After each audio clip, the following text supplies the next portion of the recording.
बड़ा खिलाड़ी है ना तू, तो खेल भी बड़ा ही होगा तेरे साथ। कहाँ है तेरा भाई? शुक्र है कि वो यहाँ नहीं है। दिन गिनना शुरू कर दे पांडे। वक्त तुम्हारा खराब आया और दिन हम गिने।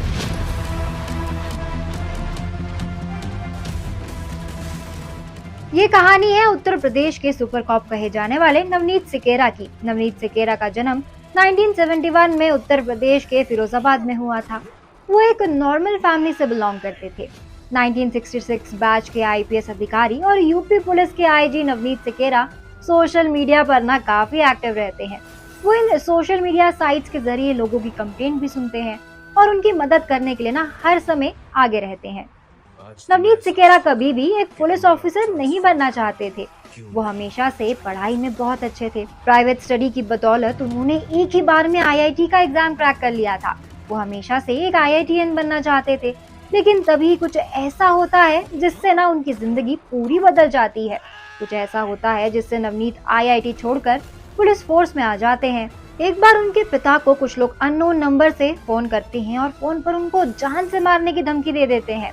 उनके पिता इस बात की कंप्लेंट लेकर पुलिस स्टेशन जाते हैं, लेकिन वहां मौजूद पुलिस ऑफिसर ना उनकी एक भी बात नहीं सुन रहे थे। जब वो पुलिस स्टेशन पहुंचे तो पुलिस वालों ने उनके पिता की बेइज्जती कर उनको वहां से बाहर निकाल दिया। जब उनके पिता घर पर वापस पहुंचे तो उनका जो चेहरा था वो लटका हुआ था। अपने पिता की ऐसी हालत देखकर नवनीत सिकेरा परेशान हो जाते हैं। इस घटना का नवनीत के जीवन पर ना बहुत गहरा असर पड़ता है और वो डिसाइड करते हैं कि वो सब कुछ छोड़ छाड़ कर सिविल के एग्जाम्स पर ध्यान देंगे। इसके बाद बिना किसी कोचिंग की हेल्प से खुद के दम पर नवनीत सिकेरा ने सिविल सेवा परीक्षा पास कर ली। उनकी रैंक इतनी ज्यादा थी ना कि वो आसानी से आईएएस बन सकते थे, लेकिन उनका सपना आईपीएस बनने का था, इसलिए उन्होंने वही चुना। 29 वर्ष की उम्र में वो लखनऊ के एसएसपी बन गए। नवनीत का सपना तो पूरा हो गया, लेकिन अब वो देश के लिए कुछ करना चाहते थे। अब उन्हें बुरे लोगों का सफाया भी तो करना था। उनकी यही सोच उन्हें मुजफ्फरनगर ले जाती है। उस समय मुजफ्फरनगर ना बदमाशों से भरा हुआ था। यहाँ तक कि लोग ना उसे अपराध की राजधानी भी कहने लगे थे। लोग वहाँ पर जाने से भी डरने लगे। वहाँ कई छोटे बड़े ग्रुप्स बन गए थे। गुंडे खुलेआम गुंडागर्दी किया करते थे। उस इलाके में पुलिस का होना ना होना एक ही बराबर हो गया था। अगर अपराधियों को जेल भेजा भी जाता तो कुछ ही घंटों में ना वो रिहा हो जाते हैं। चोरी, डकैती, अपहरण, हत्या, ये सब मुजफ्फरनगर के लिए ना आम बात हो गई थी। और इसी खौफ को खत्म करने के लिए नवनीत सिकेरा ने प्लान बनाया कि वो स्पेशल कॉप्स की एक टीम बनाएंगे। उस टीम के साथ वो मुजफ्फरनगर पहुंचते हैं और मुजफ्फरनगर के हर एक बदमाश का सफाया करना शुरू कर देते हैं। देखते ही देखते मुजफ्फरनगर में गुंडों का जो आतंक था ना वो खत्म होने लगा था और बहुत कम समय में नवनीत ने मुजफ्फरनगर और आसपास के इलाकों में अपनी एक अलग पहचान बना दी थी। नवनीत इसके बाद लोगों के बीच एनकाउंटर स्पेशलिस्ट के नाम से जाने जाने लगे थे। उन्होंने यहाँ करीब 45 लोगों का सर्विलेंस के जरिए एनकाउंटर किया था। वो अपराधियों के फोन को ना ट्रेस कर बड़ी ही आसानी से उन तक पहुँच जाते। उस समय मुजफ्फरनगर में एक बिट्टू केल नाम का बदमाश था जो लोगों को डरा धमका कर उनसे पैसे लेता था। उसने कई डकैतियां, लूटपाट और मर्डर्स भी किए थे। पुलिस कई समय से ना उसको ढूंढ रही थी, लेकिन हर बार वो चालाकी से बच निकलता था और उसने अपने अंडर ना कई लोगों को रखा हुआ था जो हर बार उसका इल्जाम अपने सर ले लेते थे। और जब उसके आदमियों को पुलिस जेल में डालती थी ना तो वो उन्हें रिहा करवा लेता था। नवनीत उस पर कई समय से नजर रखे थे। वो उसके हर एक एक्शन को नोटिस कर रहे थे और उसके बाद एक दिन मौका पाकर उन्होंने बिट्टू केल के एक आदमी को ना अपनी तरफ कर लिया और उससे बिट्टू केल के बारे में सारी इन्फॉर्मेशन निकाल ली। फिर एक दिन उन्होंने थाना भवन में बिट्टू केल का एनकाउंटर कर दिया। इस एनकाउंटर से मुजफ्फरनगर का ना आधा क्राइम तो अपने आप ही खत्म हो गया था। इस एनकाउंटर की वजह से तत्कालीन डीआईजी चंद्रिका नारायण ने उन्हें नवनीत सिकेरा की जगह नवनीत शिकारी कहकर संबोधित किया और तब से मुजफ्फरनगर में उन्हें नवनीत शिकारी कहकर ही बुलाया जाता है। मुजफ्फरनगर के बाद उनकी जो पोस्टिंग है ना वो मेरठ में हुई। यहाँ भी अपराधी घटनाओं से लोग काफी परेशान थे, लेकिन जैसे ही नवनीत सिकेरा मेरठ आए ना तो उन्होंने सभी अपराधी गतिविधियों पर लगाम लगा दी। लोगों ने जिसके बाद राहत की सांस ली।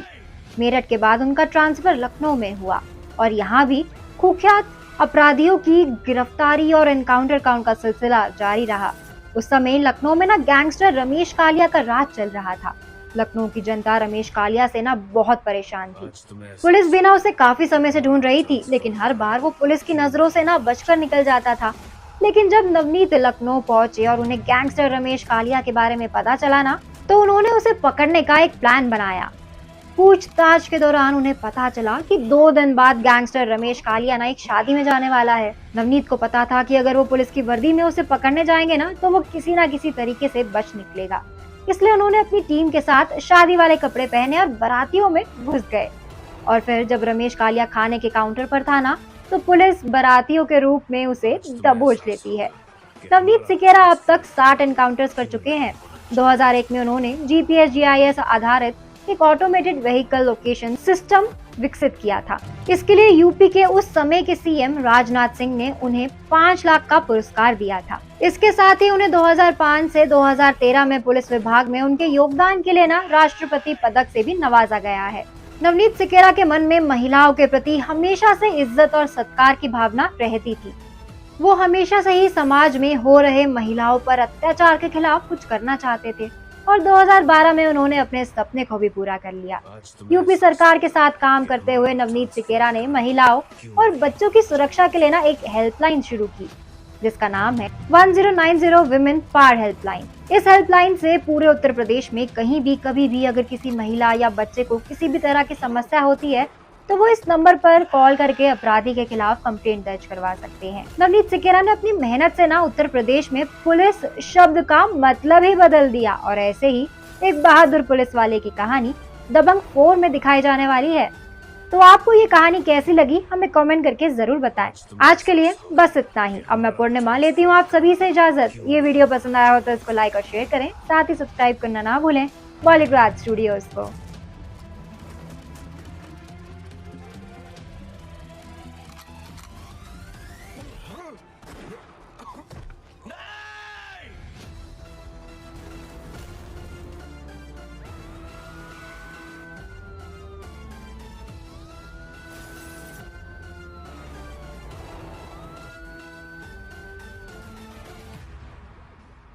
आज तुम्हें एहसास होगा कि हमारा ट्रांसफर कानपुर क्यों नहीं होना चाहिए था।